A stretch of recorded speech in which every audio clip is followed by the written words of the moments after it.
So, chapter 9 is in the witch's house. And now, of course, you want to know what had happened to Edmund. He had eaten his share of the dinner, but he hadn't really enjoyed it because he was thinking all the time about Turkish delight. And there's nothing that spoils the taste of good, ordinary food half so much as the memory of bad magic food. And he had heard the conversation and hadn't enjoyed it much either, because he kept on thinking that the others were taking no notice of him and trying to give him the cold shoulder. They weren't, but he imagined it. And then he listened until Mr. Beaver told them about Aslan, and until he had heard the whole arrangement for meeting Aslan at the stone table. It was then that he began very quietly to cover or to edge himself under the curtain which hung over the door. For the mention of Aslan gave him a mysterious and horrible feeling, just as it gave the others a mysterious and lovely feeling. Just as Mr. Beaver had been repeating the rhyme about Adam's flesh and Adam's bone, Edmund had been very quietly turning the door handle, and just before Mr. Beaver had begun telling them about the White Witch, or telling them that the White Witch wasn't really human at all, but half a djinn and half a giantess, Edmund had got outside into the snow and cautiously closed the door behind him. You mustn't think that even now Edmund was quite so bad that he actually wanted his brothers and sisters to be turned into stone. He did want Turkish delight and to be a prince, and later a king, and to pay Peter out for calling him a beast. As for what the witch would do with the others, he didn't want her to be particularly nice to them, certainly not to put them on the same level as himself. But he managed to believe, or to pretend he believed, that she wouldn't do anything very bad to them. Because, he said to himself, all these people who say nasty things about her are her enemies, and probably half of it isn't true. She was jolly nice to me anyway, much nicer than they are. I expect she's the rightful queen, really. Anyway, she'll be better than that awful Aslan. At least that was the excuse he made in his own mind for what he was doing. It wasn't a very good excuse, however, for deep down inside him, he really knew that the White Witch was bad and cruel. The first thing he realized when he got outside and found the snow falling all around him was that he had left his coat behind in the beaver's house. And of course, there was no chance of going back to get it now. The next thing he realized was that the daylight was almost gone, for it had been nearly 3 o'clock when they sat down to dinner, and the winter days were short. He hadn't reckoned on this, but he had to make the best of it. So he turned up his collar and shuffled across the top of the dam. Luckily, it wasn't so slippery since the snow had fallen. So he shuffled across the dam to the far side of the river. It was pretty bad when he reached the far side. It was growing darker every minute, and what with that and the snowflakes swirling all around him, he could hardly see 3 feet ahead. And then to there was no road. He kept slipping into deep drifts of snow and skidding on frozen puddles and tripping over fallen tree trunks and sliding down steep banks and barking his shins against rocks till he was wet and cold and bruised all over. I thought that was a funny way of saying hitting your shins against rocks was barking your shins against the rocks. The silence and the loneliness were dreadful. In fact, I really think he may have given up the whole plan and gone back and owned up and made friends with the others, if he hadn't happened to say to himself, when I'm king of Narnia, the first thing I shall do will be to make some decent roads. And of course, that set him off thinking about being a king and all the other things he would do, and this cheered him up a good deal. He had just settled in his mind what sort of palace he would have and how many cars and all about his private cinema and where the principal railways would run and what laws he would make against beavers and dams. and was putting the finishing touches to some schemes for keeping Peter in his place when the weather changed. First, the snow stopped, then a wind sprang up, and it became freezing cold. Finally, the clouds rolled away, and the moon came out. It was a full moon, and shining on all that snow. It made everything almost as bright as day, only the shadows were rather confusing. He would never have found his way if the moon hadn't come out by the time he got to the other river. You remember he had seen, when they first arrived at the Beavers, a smaller river flowing into the great one lower down? He now reached this and turned to follow it up. But the little valley down which it came was much steeper and rockier than the one he had just left, and much overgrown with bushes, so that he could not have managed it at all in the dark. Even as it was, he got wet through, for he had to stoop under branches, and great loads of snow came sliding onto his back. And every time this happened, he thought more and more how he hated Peter, just as if all this had been Peter's fault. But at last he came to a part where it was more level, and the valley opened out. And there, on the other side of the river, quite close to him, in the middle of a little plain between two hills, he saw what must be the White Witch's house. And the moon was shining brighter than ever. The house was really a small castle. It seemed to be all towers, little towers with long pointed spires on them, sharp as needles. They looked like huge dunces' caps or sorcerers' caps, and they shone in the moonlight, and their long shadows looked strange on the snow.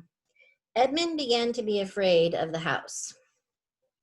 But it was too late to think of turning back now.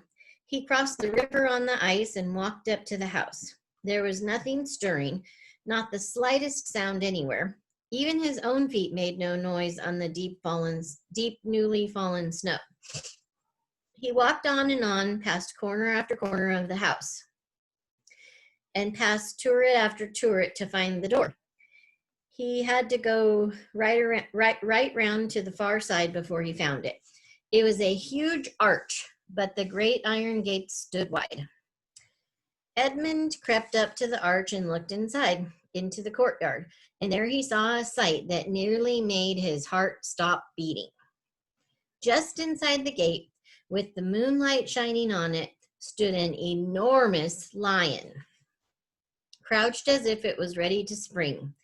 And Edmund stood in the shadow of the arch, afraid to go on and afraid to go back, with his knees knocking together. He stood there so long that his teeth would have been chattering with cold, even if they had not been chattering with fear. How long this really lasted, I don't know, but it seemed to Edmund to last for hours. Then at last he began to wonder why the lion was standing so still, for it hadn't moved 1 inch since he first set eyes on it. Edmund now ventured a little nearer, still keeping in the shadow of the arch as much as he could. He now saw, from the way the lion was standing, that it couldn't have been looking at him at all. But supposing it turns its head, thought Edmund. In fact, it was staring at something else, namely a little dwarf who stood with his back to it about 4 feet away. Hi!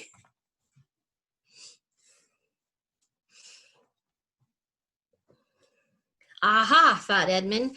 When it springs at the dwarf, then will be my chance to escape. But still the lion never moved, nor did the dwarf. And now at last Edmund remembered what the others had said about the White Witch turning people into stone. Perhaps this was only a stone lion. And as soon as he thought of that, he noticed that the lion's back and the top of its head were covered with snow. Of course, it must be only a statue. No living animal would have let itself get covered with snow.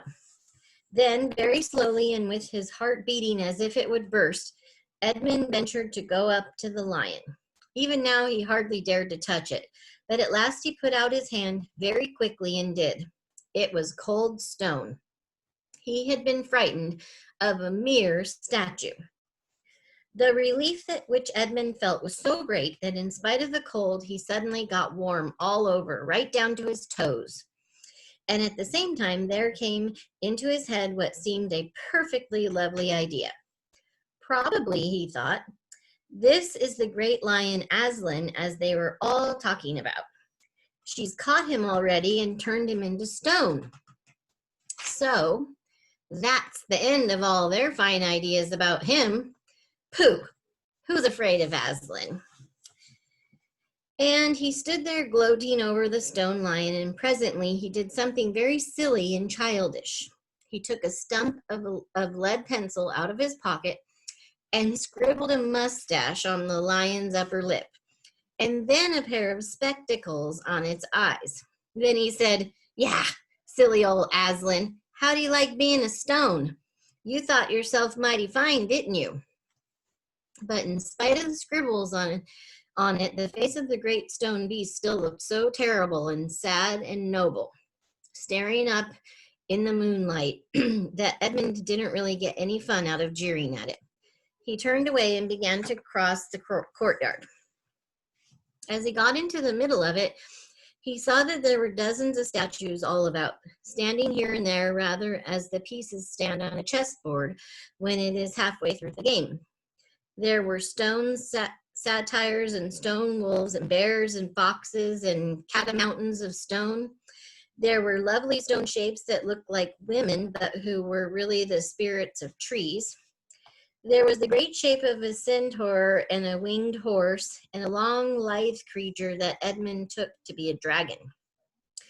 They all looked so strange standing there, perfectly lifelike and also perfectly still, in the bright, cold moonlight, that it was eerie work crossing the courtyard. Right in the very middle stood a huge shape like a man, but as tall as a tree, with a fierce face and a shaggy beard and a great club in its right hand. Even though he knew that it was only a stone giant and not a live one, Edmund did not like going past it. He now saw that there was a dim light showing from a doorway on the far side of the courtyard. He went to it. There was a flight of stone steps going up to an open door. Edmund went up to them. Across the threshold lay a great wolf. It's all right, he kept saying to himself. It's only a stone wolf. It can't hurt me. And he raised his leg to step over it. Instantly, the huge creature rose with all the hair bristling along its back, opened a great red mouth, and said in a growling voice, "Who's there? Who's there? Stand still, stranger, and tell me who you are." "If you please, sir," said Edmund, trembling so that he could hardly speak. "My name is Edmund, and I'm the son of Adam that Her Majesty met in the wood the other day, and I've come to bring her the news that my brother and my sisters are now in Narnia, quite close in the beaver's house. She wanted to see them." "I will tell Her Majesty," said the wolf. "Meanwhile, stand still on the threshold as you value your life." Then it vanished into the house. Edmund stood and waited, his fingers aching with cold and his heart pounding in his chest. And presently the gray wolf, Mogren, the chief of the witches' secret police, came bounding back and said, come in, fortunate favorite of the queen, or else not so fortunate." And Edmund went in, taking great care not to tread on the wolf's paws. He found himself in a long, gloomy hall with many pillars, full, as the courtyard had been, of statues. The one nearest the door was a little fawn with a very sad expression on its face. And Edmund couldn't help wondering if this might be Lucy's friend. The only light came from a single lamp, and close beside this sat the White Witch. "I'm come, Your Majesty," said Edmund, rushing eagerly forward. "How dare you come alone?" said the witch in a terrible voice. "Did I not tell you to bring the others with you?" "Please, Your Majesty," said Edmund, "I've done the best I can. I've brought them quite close. They're in the little house on top of the dam, just up the river with Mr. and Mrs. Beaver. A slow, cruel smile came over the witch's face. Is this all your news? She asked. No, Your Majesty, said Edmund, and proceeded to tell her all that he had heard before leaving the beaver's house. What? Aslan? Cried the queen. Aslan, is this true? If I find out you've lied to me? Please, I'm only repeating what they said, stammered Edmund. But the queen, who was no longer attending to him, clapped her hands. Instantly, the same dwarf whom Edmund had seen with her before appeared. Make out our sledge, ordered the witch, and use the harness without bells. And that's the end of chapter 9. Next week, we're going to read The Spell Begins to Break.